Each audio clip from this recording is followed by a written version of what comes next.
Bismillahirrahmanirrahim. Assalamualaikum warahmatullahi wabarakatuh. Saudara-saudari, kita sudah sering mendengar kisah penciptaan Nabi Adam alaihissalam, dan ketika iblis menolak perintah Allah untuk sujud, dalam artian menghormati Adam. Sekarang mari kita analisa dan kita buktikan secara logika dan fakta sifatnya masing-masing dari mereka. Mana kira-kira sebenarnya yang lebih hebat dari penciptaan dan sifat dari keduanya? Pertama, kita analisa dari bahan penciptaan. Kita tahu Alkisah iblis bahan baku penciptaannya dari api, sedangkan Adam terbuat dari tanah liat. Tanah liat itu adalah tanah yang mengandung air dengan kadar sedang. Kalau orang Jawa bilang itu lempung, tembikar. Tanah yang dicampur air sebatas pulen begitu, agar bisa dicetak jadi batu bata misalnya, atau genteng misalnya. Sehingga tanah liat ini akan mudah dibentuk dan didesain sesuai hal yang akan dibuat. Makanya tubuh kita ini kandungan airnya justru kurang lebih 70%, karena air sendiri sangat penting untuk kelangsungan hidup fisik manusia.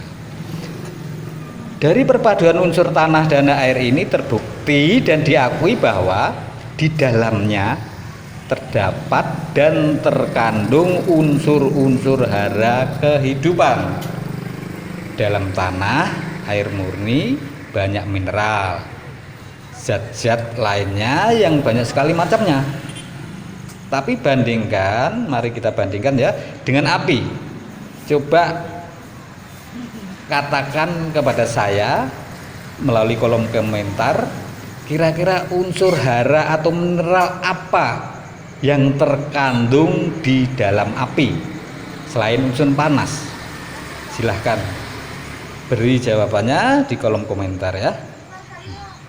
Jadi menurut saya, kalau begitu, jika iblis menolak perintah untuk hormat kepada Adam dan iblis berargumentasi sekedar merasa bahwa bahan baku penciptaan dirinya itu lebih mulia, lebih hebat daripada Adam, itu sebenarnya benar atau salah?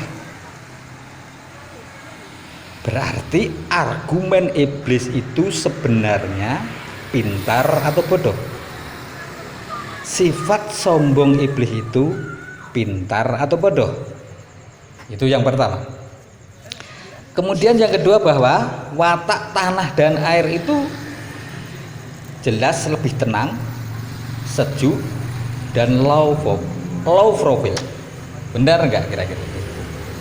Sedangkan api kesannya tetap cenderung ke sifatnya yang panas, bergejolak, dan emosi labil.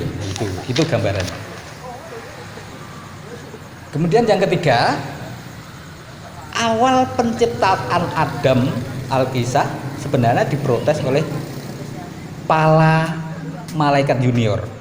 Jadi tidak hanya oleh iblis, walaupun protesnya itu semacam nota keberatan atau disangsikan oleh mereka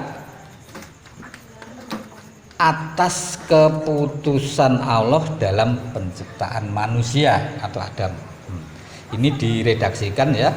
Keberatan para malaikat itu kira-kira begini: wahai Tuhan kami, untuk apa engkau menciptakan manusia jika nantinya akan menumpahkan darah, akan melakukan kerusakan-kerusakan di muka bumi? Apa tidak cukup dengan kami saja yang selalu bertasbih dan memuliakan engkau? Ada jadufika ma yufsidufiya wa yusrikutika wa ahnu wa nahnu nusabihu bihamdika manfaat usulah. Dan Allah menjawab, atas nota keberatan mereka itu. Baiklah, kata Allah, jika kalian mempertanyakan hal itu dan enggan untuk sujud hormat kepada Adam hanya karena melihat bahan penciptaannya, hanya melihat dari fisiknya, wujudnya, bentuknya, atau casingnya saja, dan hanya dari dugaan-dugaanmu atas buruknya saja. Sedangkan sebenarnya kelebihan-kelebihan yang akan aku berikan atau sematkan kepada manusia yang tidak pernah kalian pertimbangkan dan tidak kalian ketahui. Faidah sawaidu wa nafa'tu fihi miru. Faidah sawaidu wa nafa'tu fihi miru. Ketahuilah, di dalam jasad Adam itu ada ruh Allah. Mirruhi, dari ruhku, kata Allah. Jadi sebenarnya karena para malaikat junior yang keberatan itu tidak mengetahui sama sekali akan kelebihan Adam yang disematkan oleh Allah dalam diri Adam itu. Mereka sebenarnya tidak mengetahui dan hanya benar-benar menduga-duga saja dan spekulatif, merasa tahu karena itu. Tapi pada akhirnya dibuktikanlah oleh Allah di hadapan mereka. Ditunjukkanlah oleh Allah beberapa sesuatu di hadapan mereka dan di hadapan Adam. Kemudian diperintahkanlah oleh Allah kepada malaikat itu untuk menerangkan sesuatu yang ada di hadapan mereka itu. Lalu apa jawab para malaikat? Subhanakallah, ilma lana illama alam. Maha suci Engkau ya Allah. Kami tidak tahu, kami tidak mengerti, kami bodoh, kecuali apa-apa yang telah Engkau bisakan, Engkau mampukan, Engkau sematkan ilmumu kepada kami. Dengan begitu Allah langsung menjawab,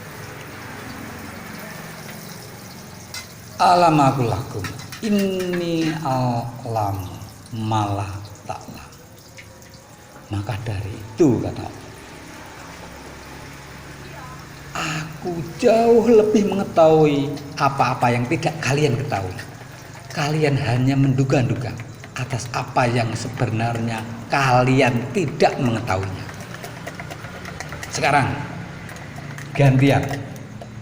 Sekarang coba Adam, terangkanlah itu yang ada di hadapan mereka itu.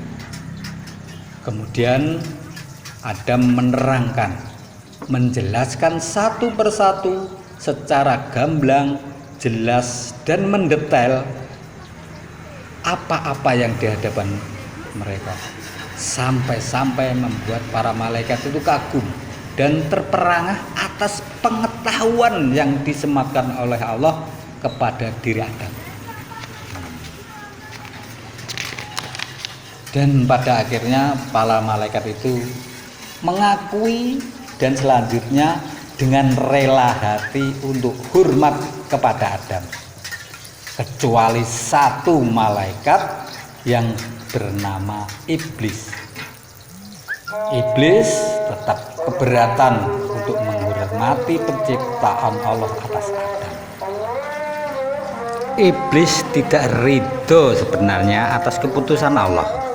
Itulah sebenarnya dosa iblis atas Allah. Sedangkan penciptaan Adam secara tidak langsung sebenarnya adalah ujian bagi mereka dan para malaikat. Apakah mereka ridho kepada Allah atau tidak? Apakah mereka sebenarnya ridho kepada khodok dan khodoran Allah, atau hanya lebih ridho kepada egonya saja? Kemudian yang keempat, dari peristiwa itu akhirnya malaikat yang bernama Iblis diusir dari surga. Tapi sebelum menjalankan keterusirannya itu, iblis mengajukan 2 syarat. Kita tahu itu. Syarat pertama, iblis minta agar usianya diperpanjang sampai hari kiamat. Dan syarat itu dipenuhi oleh Allah. Innaka minal mundzirin. Jadi salah satu sifat iblis adalah gampang menantang dan ngawur dengan dugaan-dugaan buruknya untuk membenarkan dirinya. Kemudian syarat yang kedua, iblis mengatakan wala ukhbina annahum ajma'in illa ibadah minhum al-mukhlasin. Aku pasti akan menyesatkan keturunan Adam, kata iblis. Itu syarat yang kedua yang diminta oleh iblis. Jadi salah satu sifat iblis berikutnya di sini adalah suka dan gampang mengancam. Karena tidak sesuai keinginannya, Allah pun diprotes dan mengancam akan menyesatkan anak keturunan Adam. Karena merasa dengan segala kemampuannya, iblis bisa merasa untuk menggunakan kemampuannya mencelakai atau menakut-nakuti dengan harapan puas atas hasil ancamannya, sekadar untuk menunjukkan bahwa dia memiliki kemampuan itu.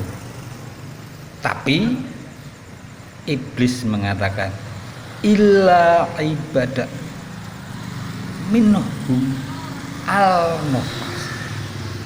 Ini sifat berikutnya dari iblis adalah tidak setia, gampang menyalahkan situasi, kondisi, dan menyalahkan pihak lain tanpa bersedia introspeksi diri.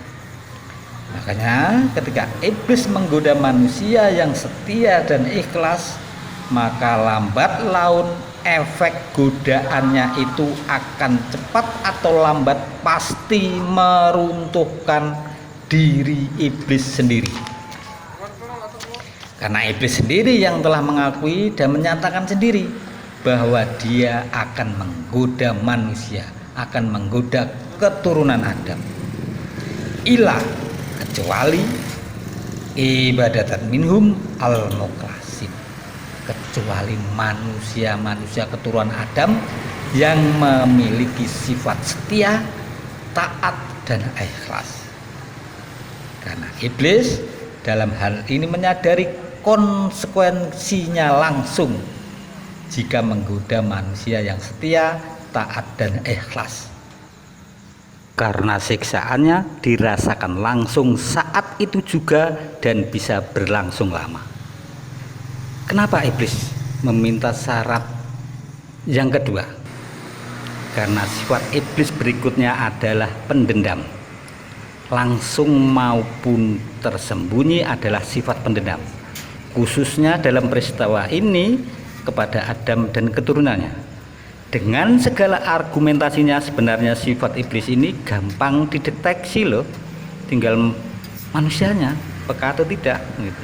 Karena diakui maupun tidak, sebenarnya kiprah iblis ini merupakan ujian juga kepada kita, kepada manusia.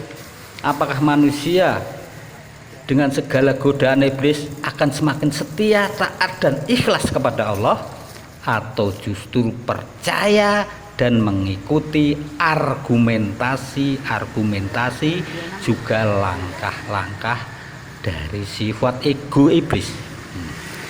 Keputusan ada di tangan kita sendiri masing-masing. Terima kasih sudah menyimak cerita ini. Wassalamualaikum warahmatullahi wabarakatuh.